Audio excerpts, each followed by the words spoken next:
चलिए, जय हिंद प्यारे बच्चों सभी को। प्यारे बच्चों, पाठ प्रस्तावना से संबंधित जो आप लोगों को समस्याएं होती हैं कि पाठ प्रस्तावना कैसे निकलवाया जाए, उस पर महत्वपूर्ण क्लास आज आप लोगों के सामने प्रस्तुत किया जाएगा। तो प्यारे बच्चों, जो हमने पहले जो क्लास लिया था उसमें बताया था कि पाठ प्रस्तावना जब भी हम प्रस्तुतिकरण करने के लिए कक्षा कक्ष में प्रवेश करते हैं तो सबसे पहले हम बच्चों से अंतःक्रिया करते हैं ना। जैसे बच्चे भी कहेंगे गुड मॉर्निंग सर, तो उनको बैठाया जाता है। फिर कुछ ऐसे कुछ शब्दों को संबोधन करके हम अंतःक्रिया करते हैं, जैसे कि आप लोग अच्छे हैं, पढ़ के आए हैं ना, पढ़ रहे हैं कि नहीं आजकल, ऐसे कहीं ना कहीं संबोधन करके उनको बैठाते हैं। बैठा करके फिर जो हमें पाठ पढ़ाना रहता है, नवीन पाठ, ठीक है, बच्चों को जो बताना रहता है, पढ़ाना रहता है, उसी नवीन पाठ से हम जब अवगत कराने जाते हैं तो उससे क्या किया जाता है कि उनके प्रीवियस नॉलेज के आधार पे, या कह सकते हैं कि पूर्व ज्ञान के आधार पे कुछ हम प्रश्नों का निर्माण किए रहते हैं और उन्हीं प्रश्नों को पूछ करके हमें जो नया टॉपिक पढ़ाना रहता है उन्हीं बच्चों से प्राप्त किया जाता है। फिर तत्पश्चात उद्देश्य कथन करके हम बच्चों के सामने ये अवगत कराते हैं कि प्यारे बच्चों आज इस टॉपिक का अध्ययन करेंगे। तो सबसे पहले जब भी क्लास इंटर करता है टीचर, तो क्या करता है, इस प्रकार से शामपट पे क्या करता है, ये लेखन कार्य करता है, जिसमें सबसे पहले विद्यालय का नाम लिखा जाता है, कक्षा लिखा जाता है जिस कक्षा का वो शिक्षण करना चाहता है, विषय लिखा था। तो आज इतिहास का मैं आप लोगों के सामने पाठ प्रस्तावना का प्रस्तुतिकरण करूंगा। अवधि 6 मिनट रहेगी। कालांश प्रथम, जो कि पहली कक्षा है। चक्र, ये मैं पहली बार बना रहा हूँ, अगर इसमें कोई कमी होगा तो दूसरी बार फिर से बनाया जाएगा, फिर उसमें भी कुछ कमियां रहेंगी तो तीसरी बार फिर से बनाया जाएगी, इसलिए इसको बोलते हैं चक्र प्रथम है। फिर उसके पश्चात है दिनांक। प्रकरण, प्रकरण जब हम बच्चों से निकलवा लेते हैं या लास्ट में जब नहीं निकल पाता है तो खुद हम संबोधन जब करते हैं तब प्रकरण यहाँ पे लिखा जाता है। और उसके पश्चात होता है बच्चों का पूर्व ज्ञान, ठीक है। पूर्व ज्ञान में भी जो लिखा जाएगा वो ये लिखा जाता है प्यारे बच्चों कि छात्र, जैसे यहाँ पे मान लीजिए हमारा जो टॉपिक है वो जहांगीर है, जहांगीर, तो यहाँ लिखेंगे जहांगीर। तो छात्र जहांगीर के बारे में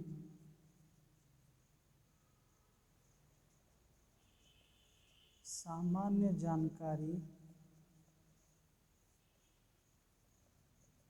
रखता है ना।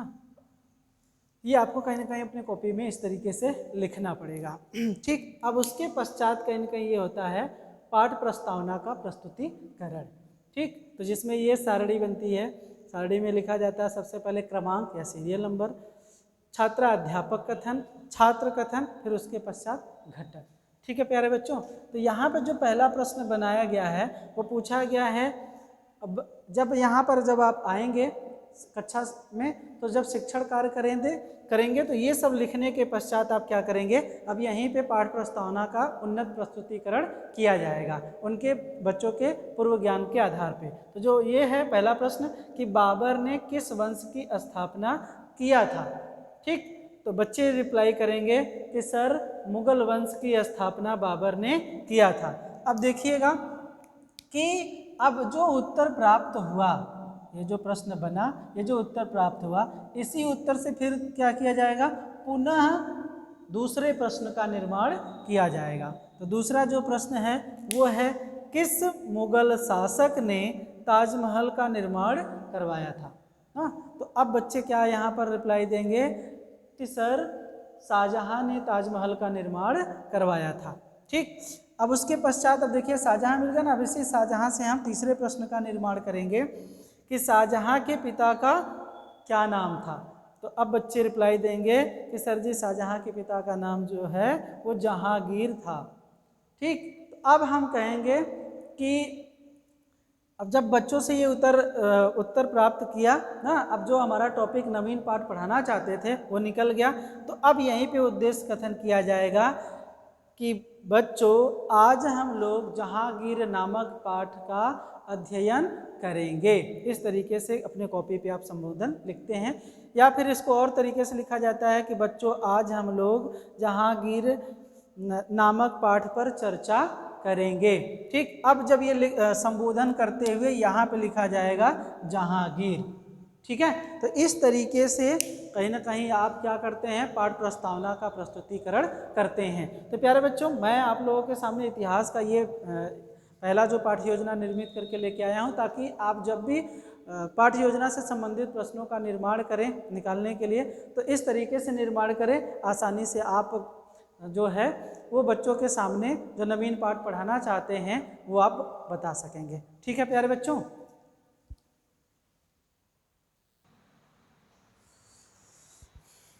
चलिए प्यारे बच्चों, दूसरा इसी में मैंने आप लोगों को बताने के लिए प्रयास किया है कि देखिए सारी चीज़ें सेम रहेंगी। अब दूसरा एक प्रकरण मैं लेकर के आया हूँ, जिसमें ये मेरा प्रश्न है कि मुगल शासन की स्थापना किसने किया था। बच्चे रिप्लाई देंगे कि बाबर ने किया था सर। ठीक है, अब इसी से क्या करेंगे, प्रश्न जो उत्तर प्राप्त हुआ उसी से दूसरे प्रश्न का निर्माण किया जाएगा। फिर प्रश्न है, बाबर के अतिरिक्त मुगल काल का सबसे प्रसिद्ध बादशाह कौन था। अब बच्चे रिप्लाई देंगे कि अकबर था सर। अब इसी उत्तर से क्या किया गया, फिर से प्रश्न बनाया जाएगा कि अकबर और बाबर में क्या रिश्ता था। ठीक है, बच्चे रिप्लाई देंगे कि अकबर बाबर का क्या था, पौत्र था। अब इसी से आपका बनेगा कि अकबर, क्योंकि यहाँ है ना, तो अकबर किस सन गद्दी पर बैठा। अब बच्चे रिप्लाई देंगे, या हो सकता है कि यहाँ पर बच्चे रिप्लाई ना दे पाएँ, सन नहीं जानते हों, तो आप उत्तर दे देंगे अगर बच्चे नहीं बता पाते हैं तो। अगर यह बता देते हैं तो कहीं ना कहीं अच्छी बात है। तो यहाँ पे अगर बच्चे रिप्लाई देते हैं कि सर 1956 में सर जो है अकबर गद्दी पर बैठा था, तो जब गद्दी पे बैठा तो इसी को हम क्या कहते हैं, अकबर का युग कहते हैं। तो अब बच्चों से हम यहाँ पे संबोधन करेंगे कि बच्चों आज हम लोग अकबर के युग नामक पाठ पर चर्चा करेंगे, और यहाँ पे क्या लिखेंगे, अकबर का युग लिखा जाएगा संबोधन के पश्चात। ठीक है, पूर्व ज्ञान भी इसी तरीके से रहेगा कि छात्र अकबर के युग के बारे में सामान्य जानकारी, ये टीचर मान के चलता है कि सामान्य जानकारी बच्चे रखते हैं। ठीक है, तो कम से कम यहाँ पर जो प्रश्नों का आपको निर्माण करना पड़ेगा प्यारे बच्चों, एक बार बोर्ड पे देख लीजिए, कम से कम कितने होने चाहिए, तो कम से कम 3 प्रश्न बनने चाहिए। ठीक, और अधिक से अधिक कितना, 5 प्रश्न आप बना सकते हैं पाठ प्रस्तावना में। ठीक है, तो कम से कम 3 होना चाहिए, 3 में लास्ट में आपका उत्तर आना चाहिए, और अधिक से अधिक 5वें प्रश्न में आपका उत्तर आ जाना चाहिए। तो 3 बना सकते हैं, 3 में उत्तर निकाल सकते हैं, या 4 में निकाल सकते हैं, या 5 में, उससे कम नहीं होना चाहिए और उससे ज़्यादा भी नहीं होना चाहिए। ये इसका ध्यान थोड़ा सा रखना पड़ेगा। घटक के लिए मैंने आप लोगों को एक क्लास लिया था जिसमें बताया था कि घटक किस तरीके से लगाते हैं। तो जैसे ये है, जो प्रश्न बनाना चाहिए वो पूर्व ज्ञान से संबंधित बनाना चाहिए। पहला मान लीजिए घटक है, तो इस प्रश्न को अगर वो फॉलो कर रहा है तो घटक वहाँ पर 1 लिखा जाएगा। ठीक है, प्रश्न में तारतम्यता होनी चाहिए। ठीक है, तो तारतम्यता अभी नहीं पाई जाती है इसलिए नहीं लगाएंगे। प्रश्न सरल एवं स्पष्ट होने चाहिए, हाँ सरल एवं स्पष्ट है तो हम तीसरा लगा देंगे। तो इसी तरीके से हर एक क्वेश्चन के ठीक सामने यहाँ पर घटक लगाए जाते हैं प्यारे बच्चों। ठीक है, तो इसके लिए मैंने आप लोगों को एक क्लास और बताया था, यहाँ पर मैं सिंपल रूप से आपको बताने के लिए ये क्लास लिया हूँ ताकि आपको ये पाठ प्रस्तावना का प्रस्तुतिकरण किस तरीके से किया जाता है, किस तरीके से प्रश्न बनाए जाते हैं, जिसमें तारतम्यता होनी बहुत ज़रूरी होती है। क्रमबद्धता मतलब प्रश्न जब यहाँ पर बनाएंगे तो इससे जो उत्तर मिलेगा उसी उत्तर से यहाँ पे प्रश्न निर्मित होगा, फिर उस प्रश्न से जो उत्तर प्राप्त होगा उससे उसी उत्तर से नेक्स्ट प्रश्न का निर्माण होगा, और यहाँ से जो उत्तर मिलेगा उसी उत्तर से हम लास्ट वाले प्रश्न का निर्माण करेंगे। ठीक है, तो इस तरीके से कहीं ना कहीं आपका प्रस्तुतिकरण किया जाता है। ठीक है प्यारे बच्चों, आई होप आप लोगों को समझ में आ रहा होगा।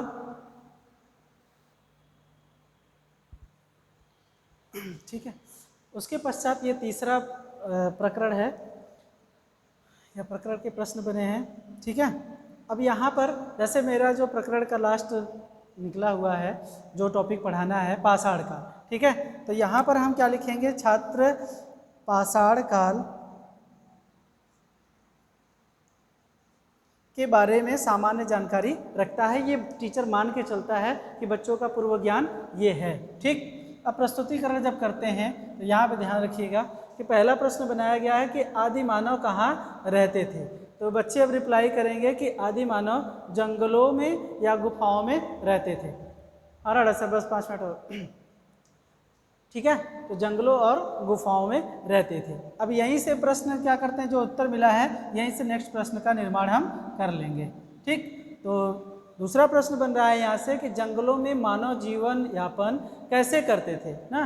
तो जंगलों में जो मानव अपना जीवन यापन करता था वो शिकार करके करता था, या फिर जो वहाँ पे फल कंदमूल और जो पत्तियाँ होती थी पेड़ पौधों के उसी को खा करके वो किया करता था ना। महत्वपूर्ण बहुत सारे साग सब्जियाँ होती हैं उसको खा करके। तो यहाँ से इस तरीके का रिप्लाई बच्चे दे सकते हैं। ठीक, तो यहाँ से जब तीसरा प्रश्न बनता है, किसी एक को ले लेते हैं कि शिकार करने के लिए मानव किस हथियार का प्रयोग करता था। तो जो पत्थर से निर्मित हथियार रहते थे उसी से उसका वो प्रयोग करता था। तो बच्चे क्या देंगे रिप्लाई कि पत्थर के हथियार का प्रयोग करते थे। अब इसी से बना लेते हैं कि जिस काल में पत्थर के हथियार का प्रयोग किया जाता था उस काल को क्या कहते हैं। तो बच्चे बताएंगे कि पाषाण काल कहा जाता है। तो अब टीचर कहेगा कि प्यारे बच्चों आज हम लोग पाषाण काल नामक पाठ पे क्या करेंगे, अध्ययन करेंगे।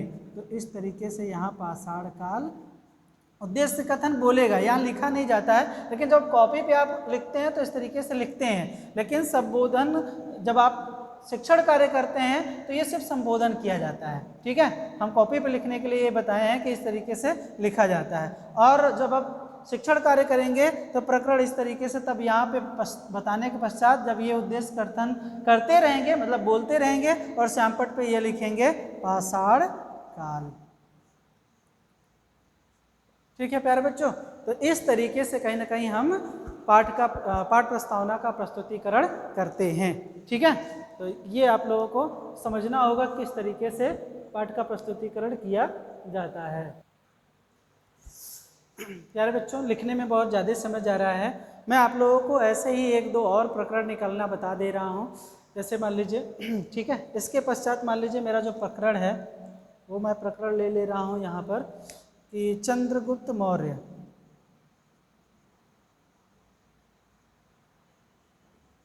ना, ये हमने ले लिया। तो आपको जो भी अब लास्ट में निकालना होगा वो यहाँ पर क्या निकलेगा, चंद्रगुप्त मौर्य निकलेगा। ठीक है, जैसे मैंने पूछा कि पहला प्रश्न मैं मान लो ये इस तरीके से बच्चों के सामने प्रस्तुत कर रहा हूँ कि सोने की चिड़िया नाम से किस देश को पुकारा जाता है। ठीक है, तो बच्चे यहाँ पर रिप्लाई देंगे, उत्तर देंगे कि भारत। ठीक है, तो अब जो उत्तर मिला है उसी उत्तर से क्या किया जाएगा, यहाँ पर जैसे उत्तर मिला यहाँ पे भारत, अब भारत से ही क्या किया जाएगा, यहाँ पे प्रश्न का निर्माण किया जाएगा कि भारत के कुछ महान शासकों का नाम बताओ। यहाँ पे बनाया गया। अब यहाँ पे बच्चे रिप्लाई देंगे कि अशोक महान, अकबर। ठीक है, ये महान कुछ शासक थे।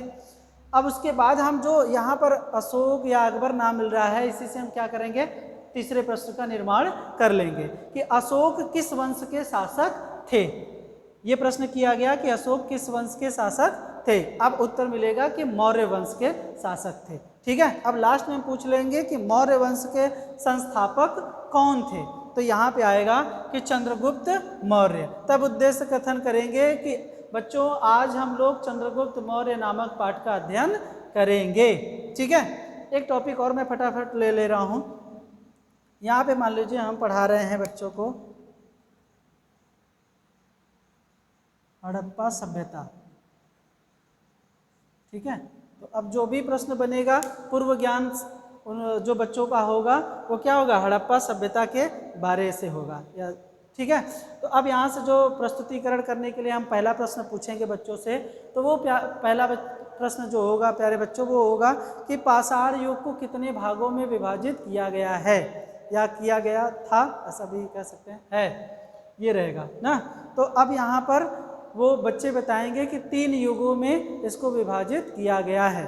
ठीक, तो यहाँ पे क्या मिला, 3 युग।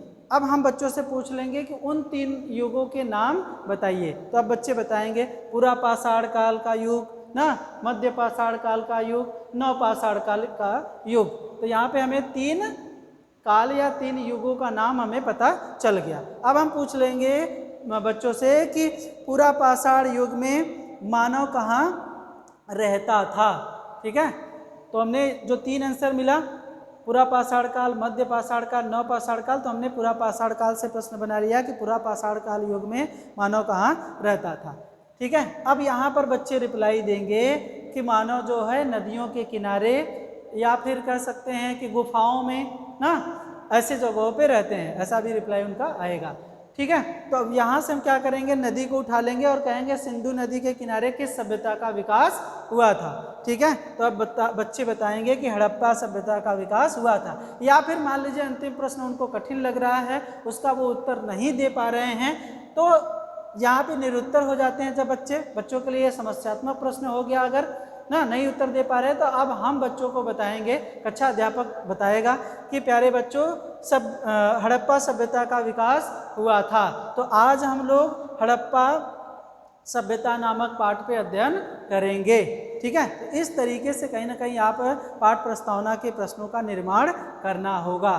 और आकर के आपको क्या करना होगा, तो ध्यान दीजिएगा कि 1 से लेकर के 2 मिनट के बीच में आपको ये सारी चीज़ें, विद्यालय का नाम, कक्षा, विषय, अवधि, कालांश, ये सारी चीज़ें आपको लिखना पड़ेगा। और लिखते समय बच्चों से अंतःक्रिया भी करना पड़ेगा, मतलब बीच बीच में कुछ पूछना पड़ेगा कि आज डेट क्या है, ठीक है, कौन सी घंटी चल रही है, ऐसा कुछ आप अंतःक्रिया करते रहिए। और 1 से 2 मिनट में क्या करिए, आप ब्लैक बोर्डिंग कर लीजिए।